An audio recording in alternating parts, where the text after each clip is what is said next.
ఈ వచ్చే ఛాంపియన్స్ ట్రోఫీలో కీపర్ కి ఎవరిని సెలెక్ట్ చేస్తారు? కేఎల్ రాహుల్‌నా, రిషబ్ పంత్‌నా, సంజు శాంసన్?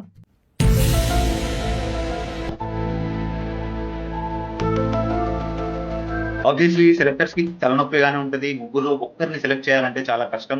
సో కేఎల్ రాహుల్‌కొస్తే కేఎల్ రాహుల్ ఓడీఐ క్రికెట్‌లో చాలా మంచి మంచి పెర్ఫార్మన్స్ ఇచ్చిండు. ఓడీఐలో మంచి ఫార్మ్‌లో ఉన్నాడు. మిడిల్ ఆర్డర్‌లో మంచి కాంట్రిబ్యూషన్స్ ఇచ్చిండు కేఎల్ రాహుల్. వికెట్ కీపర్ కూడా మంచిగా పెర్ఫార్మ్ చేసిండు. కానీ కేఎల్ రాహుల్‌కి ఒక డిసడ్వాంటేజ్ ఏంటంటే ప్రెషర్ సిట్యుయేషన్స్‌లో, క్రంచ్ సిట్యుయేషన్స్‌లో కేఎల్ రాహుల్ ఒక షెల్‌లోకెళ్ళిపోతాడు. కేఎల్ రాహుల్ చాలా స్లోగా ఆడడం స్టార్ట్ చేసేస్తాడు.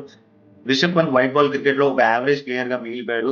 ఓడిఐ క్రికెట్ లో అయితే ఒక బిలో యావరేజ్ ప్లేయర్ గా ఉండిపోయాడు. పర్ఫార్మెన్సెస్ అనేవి రాలేదు రిషబ్ పంత్ దగ్గర నుంచి. కానీ రిషబ్ పంత్ ఒక అడ్వాంటేజ్ ఏంటంటే రిషబ్ పంత్ ఒక లెఫ్ట్ హ్యాండెడ్ బ్యాట్స్మెన్. అదొక అడ్వాంటేజ్ అవుతుంది రిషబ్ పంత్ కి.